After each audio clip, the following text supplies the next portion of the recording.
Mas eu começo o programa com um assunto importante e lindo. A gente vai falar sobre os nossos filhos, que muitas vezes, apesar de serem lindíssimos, deixa a gente de cabelo em pé, principalmente na fase da adolescência, né? Como é difícil, gente, essa meninada vem que vem, né? É tanto hormônio, mas ao invés de você ficar se sentindo magoada com o comportamento do seu filho, com tanta incerteza, vamos entender e aprender com quem cuida disso há muitos anos. Falta de atenção, enfrentamentos, rebeldia excessiva, essas coisas incomodam, mas a gente vai aprender a lidar com esses comportamentos. Afinal, por que o nosso filho age assim, né? Vamos ver se tem uma resposta. Então, hoje a gente convidou alguém muito querido, que tem a experiência nesse assunto para nos ajudar, que é o Fred Matos. O Fred é psicólogo, terapeuta de casal, autor dos livros Relacionamento para Leigos, Como se Libertar do Ex, mas ele é um especialista em adolescentes. Posso falar assim? Sim. E é não só especialista, mas o queridinho dos adolescentes, né? Eu acho que é primeiro porque você tem essa cara de menino, cara de filho, apesar de já ser pai, Sim. né? Mas porque você consegue penetrar no universo deles. Eu acho que eu tento... Uma coisa que eu acho muito importante é respeitar eles. E normalmente quando eles vêm para o consultório, eles vêm abatidos e desconfiados dos adultos, né? Porque apesar de ser cara de novo, para eles eu já sou velho. Então todo mundo que passa da idade deles é velho. Já é. E ultrapassado na cabeça deles. Então se você consegue olhar com respeito e parar, ouvir de verdade, eles vão desconfiados, cedendo devagarzinho. Se você não usar uma linguagem também excessivamente formal ou muito autoritária, cheia de você deve, porque isso eles já estão lidando com isso há muito tempo. Eles sabem que a vida adulta demanda deles uma série de respostas, de posições. Então eles estão ali numa panela de pressão emocional e eles reagem, né? Então, quem é pai ao longo da vida vai percebendo que a própria criança tem várias microadolescências, se pensar. Então, os 2 anos de idade é uma microadolescência, quando eles dizem não, não, não. Depois, com 7, que eles vão entendendo regras de grupo, eles também já vão ficando mais... começam a pensar a longo prazo, é outra adolescência, e aí, efetivamente, a adolescência com 12 anos. Então, todos os pais já foram meio que preparados para essas fases críticas, mas essa é a derradeira fase crítica da vida deles. E o que eu percebo é que os nossos telespectadores que já são mais velhos, que tiveram filhos numa idade mais avançada, e muitas vezes esse filho até é um temporão, então eles têm os filhos já casados, resolvidos, mas ainda têm um adolescente, eles têm mais dificuldade de lidar com esse adolescente. Porque esqueceram também da própria adolescência. Às vezes as pessoas esquecem da própria adolescência, eu sempre falo, lembra da sua adolescência, lembra como foi difícil fazer escolhas, lembra como você estava perdido, como você colocava aquela casca de forte, eu sei tudo, não se mete comigo, mas no fundo você estava apavorado, você estava congelado. E se alguém fosse lá e furasse um pouco aquela capa de superioridade, de uma certa arrogância que eles têm, você desaba, você cede, porque a verdade é que você está com muito medo de muita coisa, né? Agora, quando a gente se coloca, cria essa empatia forte, né, que é lembrar da sua fase de adolescência, eu não sei se sou eu ou se todos os pais vão se identificar com isso, eu sinto que a gente fica com mais dificuldade de ser pai. A gente fica com uma tendência de ser o amiguinho, né? E eu costumo usar até uma frase que quando a gente deixa de exercer o nosso papel de pai, o nosso filho fica órfão, né? O fato de você ter empatia não quer dizer que você tem que ficar bobo, né? Não quer dizer que você tem que esquecer que nessa fase é mais importante você encontrar uma brecha entre o autoritarismo, porque a gente tem uma mania de achar que a paternidade tem a ver com autoritarismo. A ideia de você manda, ele obedece. Isso na infância funciona, entre aspas, porque você tem um controle físico, financeiro, social dos passos da criança. Mas na adolescência você tem que ter mais democracia. Você tem que colocar ele para participar das decisões, para ele não sentir que ele só tem a sua ordem a ser posicionada. Olha, você pode voltar à meia-noite ou à 1, mas não tem essa de voltar a hora que você quiser. Tá, meia-noite ou uma, tá, uma. Ou tá, meia-noite, nunca vou escolher meia-noite. Mas a ideia é colocar opções para que ele se sinta tendo liberdade dentro do enquadramento. O enquadramento vai ter que ter. E não precisa ser autoritário, você não precisa humilhar seu filho. E às vezes, quando os pais eles estão muito preocupados e com medo do que os filhos se percam, se envolvam com drogas ou com companhias estranhas, o medo dos pais faz com que eles ajam com autoritarismo. Porque você está paralisado de medo. Aí ele fala alguma coisa e você bate com raiva. A raiva costuma ser um escudo do medo. E quando você vai com autoritarismo, ele também vai com arrogância.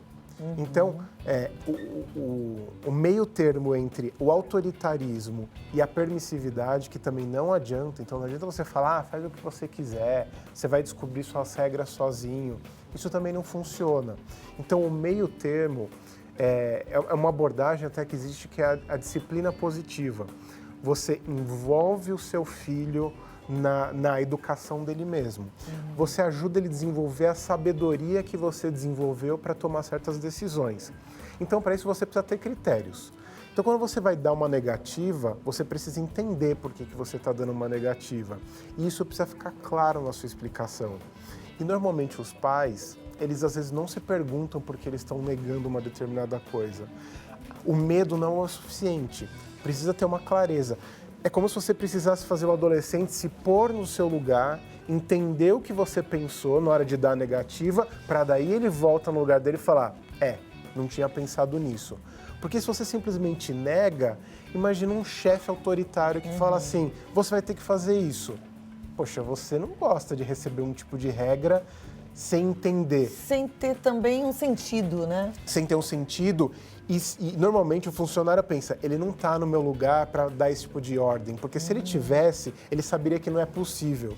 E tem chefe, né, que dá umas ordens assim da posição de chefe. Ah, não, eu acho que é possível e o funcionário tem que fazer. E o funcionário está ali fazendo no lugar dele e fala assim, isso não é possível fazer. Com os filhos é a mesma coisa. O filho está na pele dele. Ele sabe mais ou menos o que é possível e onde ele está sendo folgado. Se você conversar, tentando entender também o ponto dele, você vai ser, inclusive, um chefe mais inteligente e ele vai te respeitar. Porque a verdade é essa. Quando você tem um chefe sábio, respeitoso, você também respeita ele. Sim, isso é claro. Você busca ele como inspiração, aliás, porque você fala assim, eu posso até estar contrariado com aquilo que ele falou, mas eu sei que ele, de modo geral, costuma tomar boas decisões. Então, você precisa ser meio que um espelho de boas decisões. Agora, imagina uma coisa, Cláudia. Imagina que você está tomando um monte de decisões atrapalhadas na sua vida. Seja na família, seja em relacionamento com amigos, trabalho, dinheiro. Seu filho está vendo tudo isso, né? Então ele está vendo que você, com a sua vida, não é uma autoridade respeitável. Os adolescentes notam que os outros adultos, às vezes, não respeitam ou respeitam o pai e a mãe. Isso tudo pesa em cima dele. Ele fala, puxa, quando meu pai fala, as pessoas param para ouvir. Ou quando meu pai fala, as pessoas fingem que estão ouvindo. Então a gente está falando de raiz. Sim. Né? Não é você tentar ser o que você não é, é você ser. Aí é que tá. Então, pra gente ser bom pai, ter um bom diálogo com o filho, a gente precisa ser um bom cidadão, uma boa pessoa. É aquele ditado que diz, o fruto não cai muito longe da árvore. Isso quer dizer que o filho, se ele é um filho desafiador, confrontador, super teimoso, ele talvez não seja muito diferente dos pais dele. Então, o primeiro passo, eu acho que é a gente arrumar a nossa casinha interna, né? Saber quem a gente é, o que é que a gente gosta, quais tentar são os viver nossos com mais valores, tranquilidade, visitar nossos valores. Isso tudo precisa ficar claro. Só que acontece que a adolescência culmina justamente com um momento que muitas vezes a vida está mais conturbada. Porque aí, por exemplo, para as mulheres, elas estão no climatério, quase chegando na menopausa, os hormônios, aquela confusão toda, né? Os homens também têm as questões da andropausa e a vida financeira, às vezes, está mais apertada porque aí a escola ficou mais cara e aí vem a faculdade, já vem a preocupação porque daqui a pouco, daqui a alguns anos, vem a aposentadoria. Quer dizer, é difícil a gente encontrar esse pai sereno e essa mãe serena para exercer uma paternidade responsável, tranquila, né? Por isso que quando você falou que você precisa colocar a sua casa em ordem, é você entender que essa é uma fase decisiva da vida, né? Então, assim, você está exausto, você já atravessou os 12 anos ali, 12, 13 anos daquela criança que te deu vários trabalhos físicos exaustivos. Aí você entra numa fase que basicamente o seu trabalho é mental. Porque é diferente de uma criança pequena que você tem que nutrir ela logisticamente ali no cotidiano. O adolescente é aqui. Ele já sabe andar, se virar, fazer as coisas. Então, o trabalho é muito intelectual. Então, nessa hora, você tem que estar com a sua mente entendendo que é a hora derradeira da educação. Porque depois que eles passarem dos 18, por mais que eles já estejam em faculdade, fazendo outras coisas, a capacidade sua de intervir no comportamento deles vai gradualmente diminuindo. E é até saudável que seja assim, né? Sim. E isso é uma coisa importante dos pais de adolescentes entenderem. A tarefa essencial da adolescência é ajudar eles a terem independência de você. É muito engraçado. Isso é muito difícil, Eu né? tenho vivido uma fase agora interessante com a minha mais nova, que é a Carol, que vocês conhecem, né? Ela tem 18, às vezes ela fala: nossa, mãe, a gente está tão afastada, né? Tô sentindo uma falta. Porque, na verdade, ela tá com a vida dela cheia de coisas, cheia de compromisso também. A gente vai dando mais autonomia e vai afastando. Eu até falei com ela esses dias. Faz parte, cara. A gente vai se afastando um pouquinho fisicamente, mas emocionalmente não. Sim, mas é interessante, né? Porque os dois lados sentem falta, né? Sim. Como é bom a gente tê-los grudadinhos no colo, melhor ainda, né, gente? Sim. Mais passa, eles crescem. E essa fase normalmente costuma ser difícil para os pais, acho que em especial para a mãe, porque o filho passa a virar um outro bicho, né? Rejeita tudo, rebate tudo, confronta tudo, não gosta de nada, se veste de um jeito esquisito, pinta a cor do cabelo de um jeito espalhafatoso, tá seguindo gente no YouTube, parece tudo umas caras de maluco. Então, parece que vira outra coisa. Aquela criança aparentemente dócil vira um bicho. Essa fase confronta muito o sentimento de impotência dos pais. Ou seja, os pais começam a se sentir meio que excluídos de todo o repertório emocional da criança, que já é agora adolescente. Mas uma coisa os pais não podem esquecer: o papel deles é ser o muro contra o qual os filhos vão evoluir. Então, se você desistir ou entrar numa abordagem muito autoritária, você não vai estar exercendo o seu papel. Nessa hora, é como se você tivesse que ser aquele sparring do lutador de boxe. Então, você coloca a luva e o boxeador vai batendo ali porque ele precisa treinar a diferenciação. Ele precisa treinar como é não ser você, não pensar como você. Em essência, os valores dele são os seus, mas na forma eles parecem radicalmente diferentes. Então, quando ele pinta o cabelo de vermelho, de roxo, não é que ele está exercitando o quê? O cabelo? Não, ele está exercitando a capacidade dele de se posicionar e ter vontade própria. Não é isso que você quer que ele faça? Ou você quer que ele seja um banana, que não tenha vontade nenhuma? Mas então os pais não podem interferir nessas escolhas? Eu vejo crianças muito novinhas de cabelo colorido, de piercing, de alargador na orelha. Os pais precisam saber, no meu entendimento, ter sabedoria para saber quais batalhas eles vão entrar. Porque dependendo da idade também você precisa segurar algumas atitudes. Mas na adolescência, eu estou falando de 12, 13, 14 anos, pintar o cabelo é uma coisa temporária. Eles pintam, depois eles acham ridículo, mas no momento que eles pintam, aquilo tem uma função de posicionamento e de confrontação com os pais. Eles querem ver o quanto os pais respeitam as decisões estranhas que eles têm, né? Então, é diferente de uma tatuagem que às vezes você vai pedir para o adolescente esperar mais alguns anos até ele ter de fato autonomia. Então, por exemplo, tem um argumento clássico que os pais usam: enquanto você morar na minha casa, as regras são minhas. Quando na verdade não é exatamente isso que os pais querem dizer. Alguns dizem isso, né? O que eles querem dizer é assim: olha, Eu quero confiar na sua capacidade de tomar boas decisões. No momento em que eu perceber que você estiver tomando decisões boas e que não agridam você, eu vou conceder liberdade. Isso quer dizer o seguinte, você recompensa o positivo e a punição, ela vem de uma maneira pedagógica. A pessoa precisa entender porque ela está tendo uma restrição. Do tipo, ó, eu falei para você voltar meia-noite, você voltou às 3, então você não vai sair da próxima vez. Passou aquele evento, não saiu, posso de novo? Pode, mas você vai voltar meia-noite. E se não voltar, a gente volta para um ponto atrás. Voltou meia-noite, talvez eu deixe você voltar a 1. Fazer com que o adolescente entenda que existe uma lógica na regra. A regra não é uma regra porque é meramente uma regra. Porque é autoritário, ponto. Exato. Tem uma função de você saber voltar no horário. É assim, e que é uma função protetora. Sim, né? sim. Do próprio adolescente saber quais são os limites e se ele é capaz de dizer não. Porque se ele é capaz de dizer não e ir embora meia-noite, ele vai ser capaz de dizer não para outras coisas. E os pais vão poder ter mais confiança no filho.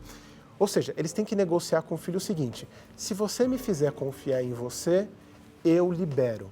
Quanto mais confiança, mais liberdade. Sim. Menos confiança, menos liberdade.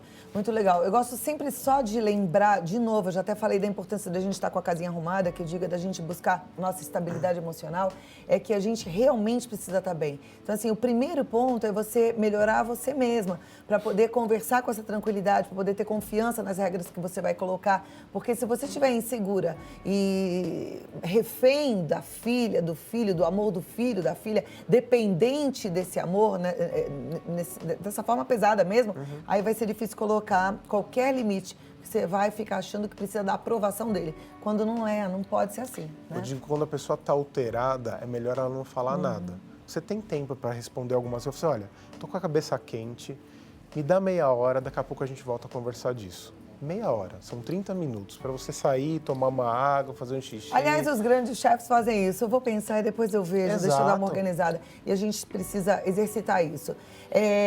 Tem muitos telespectadores já participando, uma telespectadora aqui do Litoral, 015, ela não se identifica, ela fala, gostaria que vocês falassem sobre a questão do adolescente sair para as festas, como os pais podem agir nessa hora. A gente fala sobre isso já já. Vamos voltar aqui com o Fred, deixei uma pergunta no ar, né? Essa pergunta, ela é ótima, porque é a dúvida de todos. E aí, filho pediu para ir à festa. Vamos imaginar que é uma festa onde vão jovens maiores, mais velhos, uma festa para maior de 18. Como é que é? Bom, se a festa é maior de 18, você tem que avaliar o que esses maiores de 18 vão fazer e que idade tem seu filho.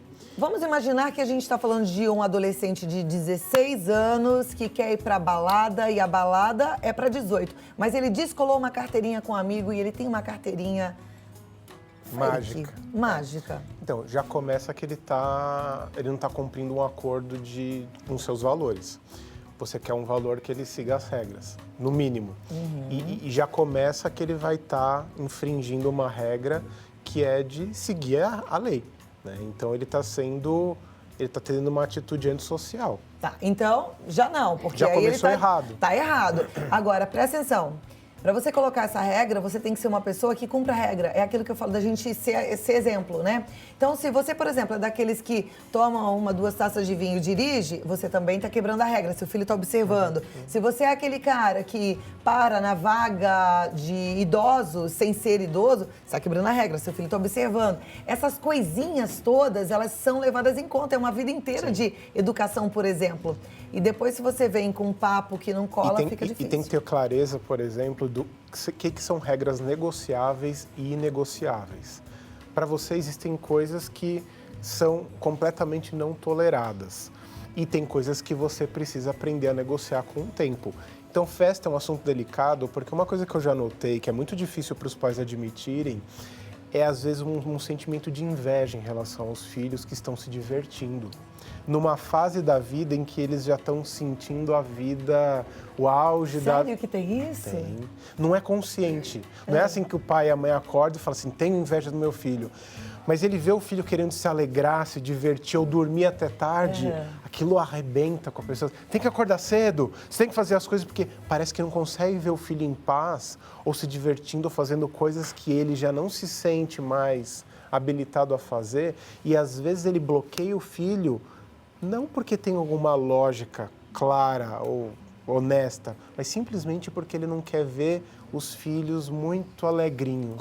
Examina teu coração. Ele gosta que o filho estude, faça coisa séria, chata. Agora, quando é o lado leve da vida, gostoso, divertido, tem pais que não conseguem lidar com isso. Legal. A pergunta da Gisele, ela é do interior de São Paulo. Ela fala também de festas, mas assim, vamos pensar agora em outro tipo de festa. Às vezes os filhos falam da festa na casa da amiguinha, da festa na casa do amigo. Como é que os pais devem agir nessa hora? Eu acho que primeiro ter conexões com os pais dos amigos, né? Então, eles saberem o que está acontecendo de fato, o que é verdade de fato, saberem quem são os amigos de fato. E isso é uma coisa que precisa ser costurado ao longo do tempo. Se está indo na casa do amigo, é amigo, então os pais conhecem o amigo, sabem quem é o amigo, qual a índole do amigo, a família do amigo. Isso tudo já deixa a coisa um pouco mais tranquila. E aí você consegue negociar horários dependendo do tipo de festa. Porque você é na casa do amigo, então o horário pode ser mais flexível. De repente é uma balada mais, né, matinê, de repente você já vai, a regra diminui um pouco. Mas tem problema checar ou é bom checar? Não, tem que checar. Tem que checar, né? Sabe uma coisa que eu aprendi? É que a gente tem que se falar entre as mães, porque às vezes a filha fala assim, a mãe de todo mundo já deixou. Você fala, é mesmo? Aí você fala, às vezes você pode pensar, então tá, então vai.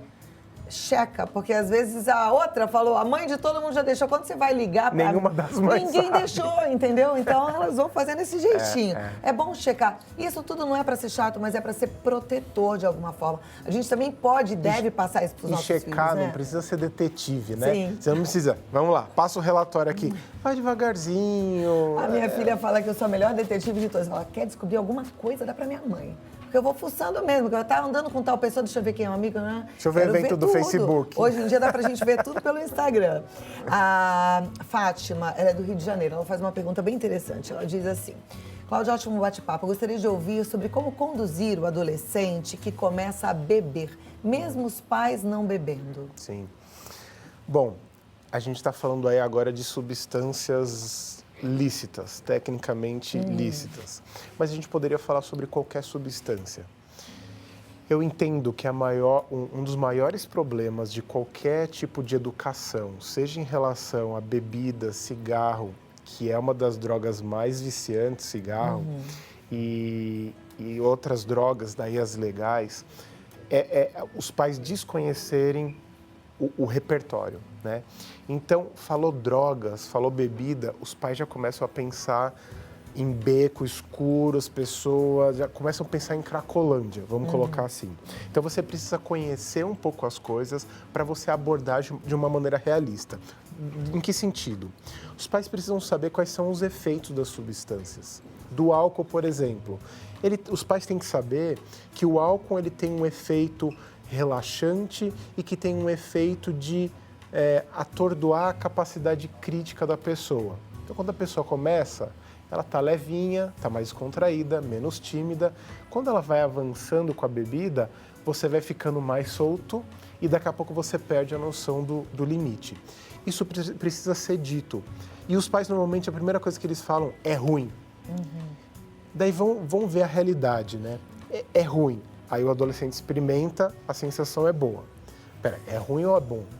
Então os pais precisam dizer, olha, a sensação é boa. Você vai ficar com uma sensação mais confiante, achando que você é a pessoa mais bonita da balada, mas isso precisa ter um limite. E o limite precisa ser aquele em que você ainda está conseguindo conversar, se socializar. Se você começa a ficar muito agitado, se você começa a querer fazer muitas coisas e falar muitas coisas, você precisa recuar. Bebe água, volta, para, conversa com as pessoas. Faça com que as pessoas te ajudem a perceber qual é o seu limite. Mas você Defina um concorda que limite. algumas pessoas podem desenvolver o alcoolismo com essa bebedeira eventual? Sim. Mesmo que seja uma pequena dose? Por isso que precisa ser Então, cuidadoso. É um risco. E, assim, os E isso precisa científicos ser comprovam colocado. que até aos 21 anos a gente ainda não está com o córtex cerebral totalmente Isso precisa formado. ser colocado, mas uma coisa importante. A gente não pode fingir que eles não vão ter acesso à bebida. Né? Então, eu não queria que você bebesse. Eu não queria que você bebesse. Mas eu posso colocar, por exemplo, na minha casa... Não entra. Sim. E eu não quero te receber com cheiro de bebida. Sim. Você pode colocar, porque são as regras inegociáveis para você. Mas se acontecer, eu quero que você entenda isso e isso. Ou seja, você não pode ser hipócrita, fingir que nada está acontecendo e imaginar que ele vai obedecer e ponto final. Tá. Então você tem que acompanhar de perto isso para você nem ser o chato que nunca vai ter acesso à informação e nem ser permissivo a ponto de parecer que você está colaborando com aquilo. Entendi. Tem bastante pergunta, eu preciso de um tempo, gente, para fazer uma DR aqui com a minha produção. Vamos fazer mais um bloco com ele? Aí a gente deixa as pílulas para outro dia? Tá tão bom, tem tanta gente chamando o nosso tema. Vamos tentar, pelo menos, só mais esse pouquinho. A gente continua. Tá bom. Senão não dá, né, gente? Começamos agora, tá todo mundo amando aqui. Olha, e em relação às outras drogas, as ilícitas, eu acho que vale a regra daquilo que é ilícito, né? O que é ilícito é inegociável, é ilícito é inegociável. Né? Mas eu acho legal também falar de forma clara, ter conversa clara. O que é a droga? É uma brincadeira no primeiro estágio que pode tirar a sua vida num segundo? Sim. É importante você dizer que qualquer tipo de droga é uma armadilha. Porque no começo ela te dá aparentemente muito, mas com o tempo ela também te tira quase tudo. Tira tudo. Isso aí precisa ser dito, precisa ser claro. Os filhos precisam sentir que a gente os ama, né? Sim. Aí a Adriana, de Votuporanga, ela tá com uma outra questão também muito interessante. Ela fala assim, sobre namoro. Atenção, dúvida sobre namoro. Vamos prestar atenção aqui. Tem uma filha e um menino da mesma idade a pediu em namoro. Eu fiquei com medo de dizer não, mas eu tenho muito medo que ela sofra. Como agir? Ela disse que ela ficou com medo de dizer não, mas disse. Ela disse não, porque ela tem medo que a filha sofra. É assim, namoro é um negócio meio que os pais não vão... É a história do Romeu e Julieta. Quanto mais você barra, mais o amor fica intenso. Porque eles estão querendo exercitar essa coisa de eu tenho minha voz, eu tenho minha vontade. Você barra, você consegue proibir alguém de seguir apaixonado pela outra pessoa? Não, você vai proibir que ele namore na sua frente. Então, você vai ter a sua filha namorando longe de você. Porque namorar com aquela pessoa, ela vai. Então, você tem que escolher onde você quer que o namoro aconteça. Em casa ou na rua. Então, se você quer conhecer o namorado, saber como é a pessoa, de que família vem, quais são os valores que tem, estar atento a qualquer tipo de avanço ou abuso, é melhor você estar participando daquilo do que você fingir que não está acontecendo aquilo que vai acontecer. Então, é melhor participar do que ficar batendo de frente, porque sofrimento vai acontecer a vida inteira. Você sabe que agora eu fiquei na dúvida se ela está dizendo que ela está com medo de que a filha sofra com o não que ela está dando para a filha não namorar, ou se ela tem medo da filha sofrer por conta do namoro. Ela vai sofrer as duas coisas. Sim, e se ela faz dizer parte, não, né? ela vai sofrer. Se ela for namorar, em algum momento ela vai se desapontar. Sim. E isso vai ajudar ela a amadurecer, a virar adulta, enfim. Os sofrimentos necessários, né? Bom, vamos lá. Tem muita gente comentando que está gostando do assunto, que as abordagens são muito interessantes. Tem a Isabelle, que ela fala assim, minha filha tem 10 anos e já está mostrando rebeldia. 10. O que eu posso fazer? Tem 10 anos, o nome, o que eu devo fazer? Ela é a Brielle, do interior de São Paulo. 10 anos. Veja, a rebeldia é uma tentativa de posicionamento. É aquela tentativa da pessoa, do pré-adolescente começar a exercitar as vontades. Rebeldia já começa com 3 anos de idade. 2, que é aquela fase que a criança começa a dizer não, não, não, não, não, não. Ela dizia sim, agora começa a dizer não. E com 10 anos isso também vai acontecer. Então, observe o que você chama de rebeldia, eu diria para ela, porque a rebeldia não é necessariamente uma coisa negativa. A rebeldia é uma tentativa do adolescente articular as próprias vontades. Então, fique atento qual o argumento. Isso é importante. converse e argumente. Argumento. Ouça os argumentos do filho. Porque ele está exercitando a capacidade dele de tomar decisão e isso pode soar como uma rebeldia. Então, ajude ele a treinar o raciocínio lógico, não deixar as emoções tomarem conta das coisas. E aí depende de você também, né?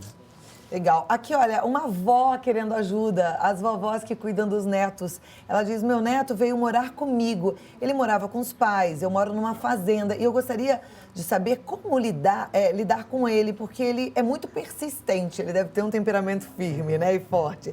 E ele tem apenas 12 anos, morava na cidade e está na fazenda agora com a avó. Primeiro, ela precisa estar muito alinhada com a nova posição que ela está assumindo. Porque se o adolescente está indo morar com ela, é porque de alguma maneira os pais transferiram alguma dose de autoridade ali. Então ela deixou de ser a avózinha que dá doce, que deixa tudo acontecer, e agora ela precisa assumir a posição um pouco de mãe e pai substituto. Então ela precisa entender o que é negociável do ponto de vista dos pais para que ela siga alinhada com aquilo que os pais vinham fazendo. E ela vai ter que ser firme dali para frente, ela vai precisar mudar a perspectiva dela. Ela não vai poder ser mais a avó da fazenda, que dava doce e deixava fazer tudo. Agora ela vai ter que ser uma figura que também imponha limites e diga, olha, isso é negociável, eu vou pensar no assunto e isso é inegociável. Aqui isso não vai acontecer. E eu acho que ajudar na adaptação dele também, porque sair da cidade e ir para o campo são vidas completamente diferentes. E se ela já mora no campo faz tempo, ela é especialista no assunto. Ok.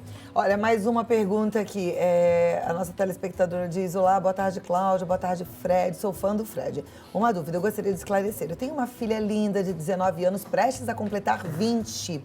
Agora, como ela é filha única, sempre a protegi e hoje tenho dificuldade de deixar ela seguir o rumo dela, pois me preocupo muito com a violência e essas coisas. Como faço para reverter essa situação? Primeiro, ela precisa dar instrumentos para essa filha lidar com a violência, de qualquer jeito. Então, não adianta você educar o filho para lidar com a violência colocando ele numa bolha. Então, você precisa ajudar essa filha a dizer não. E com quem ela vai treinar a dizer não? Com a mãe. Com a mãe. Então, essa filha vai ter que aprender a dizer não, inclusive com ela. Vai falar assim, olha, filha, me questione, diga não para mim, me enfrente também, porque é o que você vai precisar fazer fora de casa. Isso é uma coisa super difícil de fazer, porque dizer sim não é a resposta para tudo. Então, se frustrar no lugar de pai é parte do processo de educação, porque os filhos também vão ter que frustrar outras pessoas. E olha, a gente não pode esquecer que os filhos são presente de Deus, né? Eu digo sempre que Deus é o arqueiro, a gente é a flecha, o arco, e os filhos são a flecha. Então a gente está ali como instrumento para deixá-los ir e para deixá-los seguir a vida, confiando de que Deus está sob controle, está controlando todas as coisas. A gente não pode achar que vai cuidar. A violência no mundo tem, vai sempre ter, mas confia, né? Confia na educação que você deu, confia que sua filha vai fazer boas escolhas, né? Sim. E relaxar, senão vai pirar. Cuidar para não ter imaginite, né? Que é uma inflamação da imaginação. A pessoa começa a imaginar coisas catastróficas e imaginar que o mundo vai engolir e arrebentar. Não é assim. Ai, que bom papo, né, gente? Esse programa é tudo de bom, né? Maravilhoso, eu adoro. Aprendo bastante também. Frederico Matos, ele tá no sobreavida.com.br, www.sobreavida.com.br. No Instagram, @FredMatos, Matos com 2 T's. Tem muita gente pedindo, me passa o contato, eu quero marcar um horário com esse psicólogo maravilhoso. Se entrar no site, tem lá? Sim, sim. Então é no site sobreavida.com.br ou no Insta, Fred Matos com 2 T's. Tenho certeza que você vai adorar. Muito obrigada. Beijo nas meninas e até a próxima. Obrigado.